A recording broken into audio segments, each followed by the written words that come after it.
Center for the Ethiopian Educational Information and Communication Technology presents Educational Satellite Television Programs.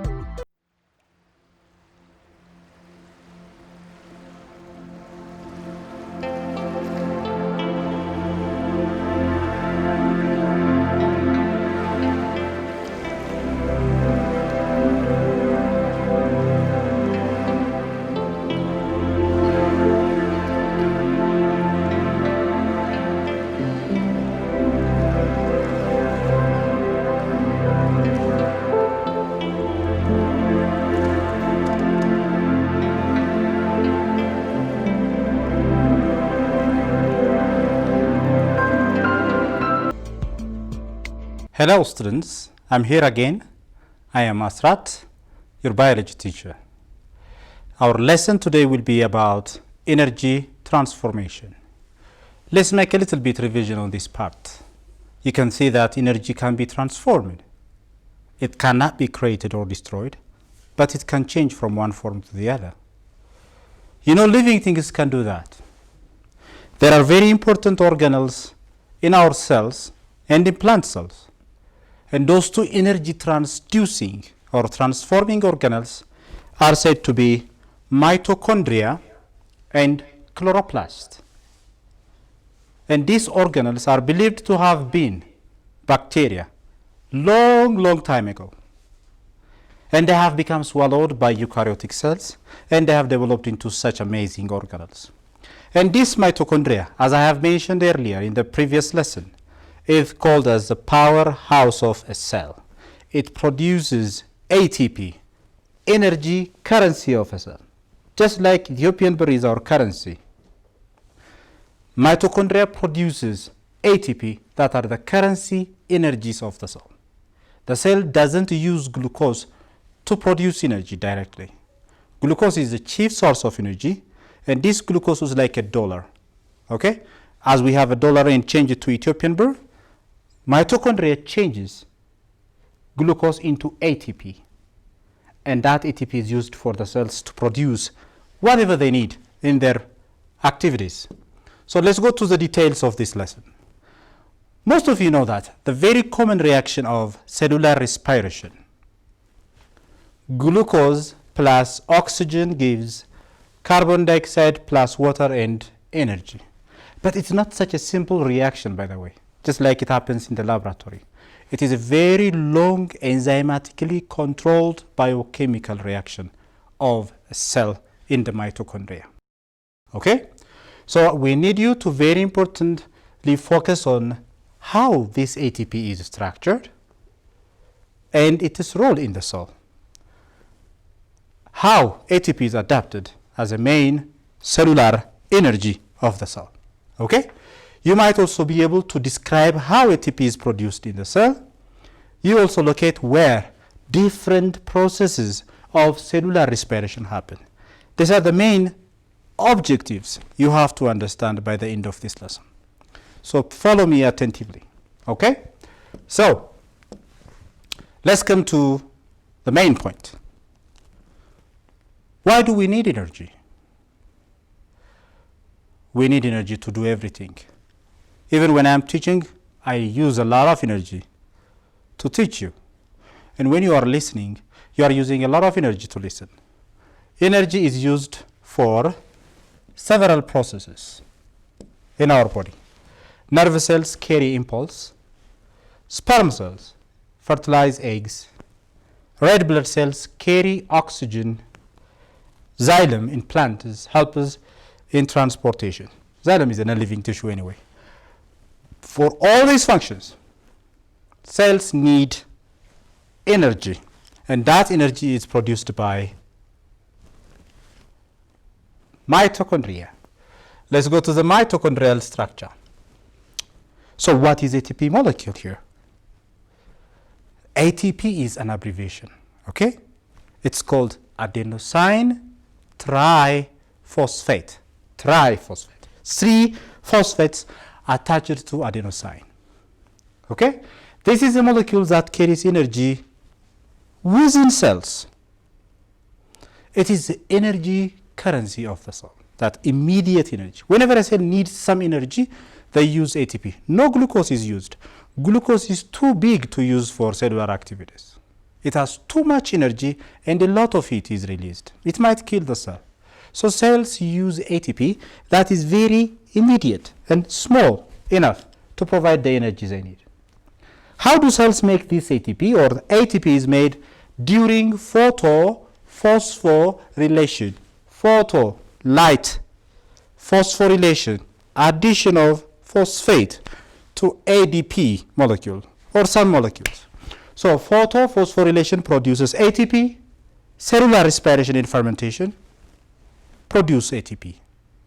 So we might get ATP in these ways, but photophosphorylation, unfortunately, we don't do it. Plants do that, okay? So how about then, what do we do with it? We use ATP as a main source of energy. We use ATP in signal transduction pathways. When cells communicate, when they call to the other cell, when they receive molecules, okay? And ATP is also used when ATP is formed in cellular respiration. And this ATP is produced by an enzyme called ATP synthase. I need you to know that also. So it looks like this. The ATP molecule has a nitrogen base, just like DNA has, a pentose sugar, and a phosphate. This is not ATP. It has only one phosphate. This is rather called as nucleotide. But ATP is made in this way. Okay? Let me just show you a simple picture of ATP. Another phosphate molecule comes here, okay? In this way. And it forms 3 phosphates. This is called ATP. This is called nucleotide, the smallest unit of nucleic acids, DNA and RNA molecule. So this ATP is rather called as a phosphorylated nucleotide. It has phosphates attached. And when the third phosphate breaks down, it produces energy due to the bond breaking between the second and the third phosphate. So it is made up of adenosine. Adenosine is this one, the 2 molecules together, and the 3 phosphates together make up ATP molecule. And the bondings between them. There is a bonding between here and phosphodiester bond, and there is also phosphor anhydride bond forming between the second and the third phosphate. And this is phosphoanhydride bond. When it breaks here, that the energy is released. In simple explanation, when ATP is used or breaks down into ADP and P, when the third phosphate breaks, that energy is used for many cellular activities. Let's see them. For example, look ATP. Glucose, the chief source of energy, mostly used as a respiratory substrate, but sometimes glucose, sometimes lipid could be used. When glucose breaks down, the energy in glucose, the bondings between this glucose molecule, they break down and the energy transfers to combine the ADP, adenosine diphosphate, and phosphate. 2 phosphate, combine 3 phosphate. And that ATP, now look, is used to combine amino acids and make proteins in protein synthesis. Sometimes ATP could be replaced by GTP in protein synthesis, guanosine triphosphate. Okay? So this coupling and uncoupling of the ATP molecule with ADP and P enables the cells to survive, without which cells cannot exist. So this evolution of ATP is very huge reason for the existence of life. This ATP, as you can see, energy available for cellular works like chemical synthesis, formation of macromolecules, muscle contraction, everything is used. Then this phosphate breaks and continues in this way. If it is energy from light, we call it photophosphorylation. If it is energy from food, we call it cellular respiration. So why is ATP the best adapted molecule for the cells? Okay, ATP is best for these three very important reasons. One, ATP is not too much, not too less for the cells to do their cellular activities. It contains a relatively small amount of energy that is very close to the energy required for activities. Okay? It's not too much, it's not too less. Second, it releases the energy immediately by a single hydrolysis reaction. As I have shown you there, ATP simply breaks down into ADP, NP, energy. One-step reaction. If it were glucose, it takes a very long time. So ATP is simple for the cells to use, friendly to use. And the other one, it moves around the cell but cannot leave the cell. Okay? It is a cell's property. It can move around the cell easily, but it cannot move. So it can be moved to any part of the cell to do different activities. Okay? So these are the main uses.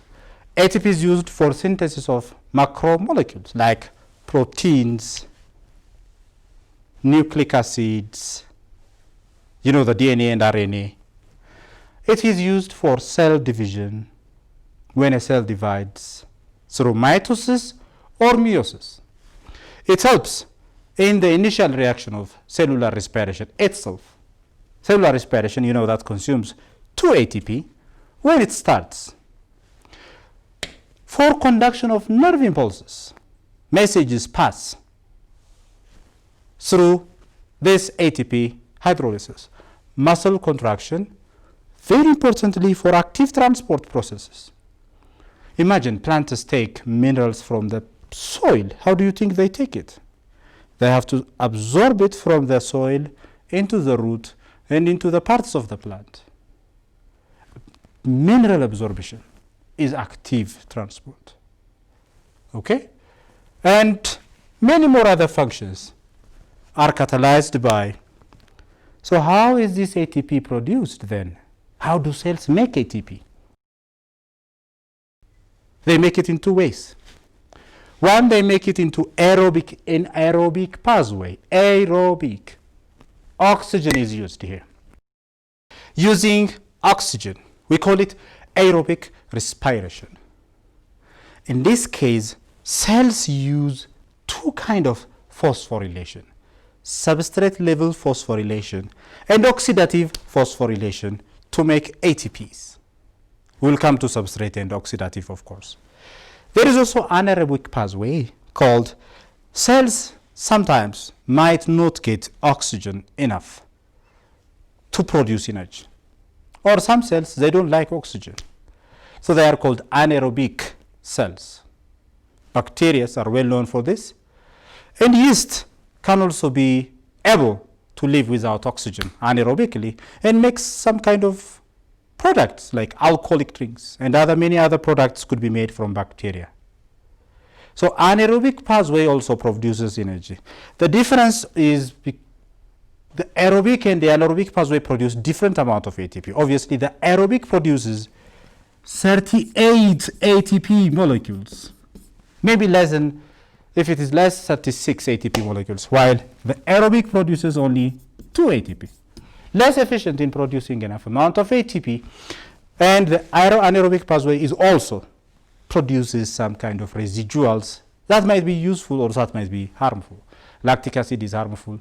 Alcohol is useful for old people, older than 18. Okay, so in case of aerobic respiration, a respiration that uses oxygen, we have 2 steps: substrate level and oxidative phosphorylation. In case of substrate, small amount of ATP is produced because that ATP is produced from substrates. Like, for example, phosphoenol pyruvate is occupied with phosphate, you see?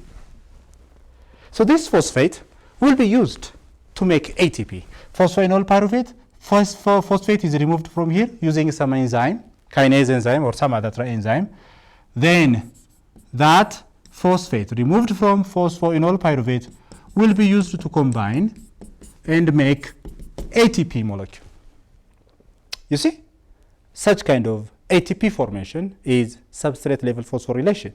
And this makes very less amount of ATP. Only 10% of the 38 ATP is produced by substrate level. But 90% of the ATP made is by oxidative phosphorylation. Okay? So, ATP synthase is very important in oxidative. And here, but substrate level phosphorylation, there is no ATP synthase. There is another enzyme, kinase, or some other transferase enzymes to prepare ATPs. Okay? So, let's see how it happens. This is a substrate. Phosphoenol pyruvate, you see the phosphate passes to ADP and makes ATP. That's how substrate level phosphorylation works. Okay? The next one is oxidative phosphorylation. It uses ATP synthase enzyme. And it uses also the hydrogen ion that are of course collected from glucose in a very long series of reaction and release that hydrogen through the ATP synthase enzyme. And as the hydrogen is pumped, the rotor rotates and making ATP produced. The highest amount of ATP is made in this process. Okay? So let's see each of them one by one. But how is that possible? How is this glucose or the hydrogen ion in the glucose is transported oxidative phosphorylation and make more ATPs? That's a very important question. We have two molecules to help transport hydrogen in the glucose to pass to the other stage of cellular respiration to make the largest ATP produced. When I'm talking now, I produce the largest amount of carbon dioxide released. But the hydrogen still is there to make more ATPs and then released as water. So these two molecules called NAD and FAD molecule. I usually call them, or some people call them, hydrogen taxi. They are like a taxi, okay, ride or a taxi. They actually carry hydrogen from glucose and pass it to the electron transport chain of the cellular respiration. And this NAD and FAD, they are now in their oxidized form, but when they combine with hydrogen, they become FAD reduced, or you can just add H here, NAD H, FAD H. And this hydrogen is taken to the electron transport chain. And large ATP is made. We'll see how that happens. Okay? You have to know their names. Nicotinamide, adenine, dinucleotide. They are also abbreviations. Flavina, adenine, dinucleotide. So, let's see each and every step of cellular respiration now. This is the main point. Okay? It starts with glucose, as you all know. This glucose is too big, as I have said. It must break down into smaller pieces and pieces so that cells can use easy, readily available kind of energy for it to happen. The first stage of cellular respiration is glycolysis. Then it goes to link reaction. Then it goes to Krebs cycle. Finally, the electron transport chain. This one, glycolysis, begins first in the cytoplasm. You can see that this is, the whole picture is just the cytoplasm. Inside it, you imagine there is mitochondria. Look, glucose breaks down to pyruvate first. This stage of the cellular respiration is called glycolysis. The name easily tells you, glucose, lysis, breakdown. Glucose is broken down into two pyruvate molecules here. Okay? And two ATP is made. We'll come to that. Then this pyruvate, you see, moves from the cytoplasm of the cell into the mitochondria. And link reaction begins, the second stage. First stage, second stage. In the link reaction, a molecule called acetyl coenzyme A is made, and it goes to the third stage. We call it Krebs cycle or citric acid cycle. Then the third stage, it goes to the fourth stage, which we call electron transport chain. You can see that the three of them happen inside mitochondria, but glycolysis happens not in mitochondria. It happens in the cytoplasm. Why? Because glucose cannot pass through the mitochondrial membrane. It is too big, and it is not lipid soluble to pass through that. And there is no carrier molecule to allow glucose to move to mitochondria. So it must be a little bit smaller to pass in and produce more ATP. Okay? Let's see the main stages of glycolysis. The first stage takes place in the cytoplasm. You see? And then no need of oxygen. It doesn't use oxygen. So this is anaerobic stage of cellular respiration. It does not happen in the cell membrane, and I have already said the other ones. Let me show you here how things happen during glycolysis. Glucose, the 6-carbon molecule, is phosphorylated first. ATP is used here. ATP breaks down to ADP and P to produce glucose phosphate to make it more reactive. Otherwise, it can't easily react. Then glucose phosphate changes to fructose bisphosphate, 2 phosphates. Another ATP is consumed. 2 ATPs consumed by cellular respiration in the beginning. Fructose then breaks down to glyceraldehyde phosphates. 2 glyceraldehyde phosphates molecules are released. There are 3 carbon molecules. Don't forget that. And this glyceraldehyde phosphate now finally changes to pyruvate. 2 pyruvate molecules. In the process, what happened? 2 ATP are eaten already, consumed by the first stage. We have NAD. I have told you this thing. It is a hydrogen taxi, is reduced to NADH. Okay? One here, another here. So we have 2 NAD reduced. Okay? And we have also 2 ADP and 2 P to form 2 ATP, 2 ATP. Totally, how many? 4 ATPs are made. 2 pyruvates are produced. So I need you to know what is produced in glycolysis. 2 pyruvate molecules, a total of 4 ATP. Okay? A total. But a net of 2 ATP, because 2 ATP is already taken. So 4 minus 2, 2 ATP. Okay? So this is what happens during glycolysis. That's just what we have discussed. You have to be able to know the total reaction or the summary of the net reaction. Glucose, 2 ATP. You can see that on your book. Second stage of cellular respiration is the link reaction. Link, as the name says, it links. It links glycolysis and Krebs cycle. Okay? So at this stage, pyruvate that was able to move into the mitochondria will now be able to combine with one of the very important coenzyme called coenzyme A. This coenzyme A is used to carry this pyruvate and take it into the Krebs cycle.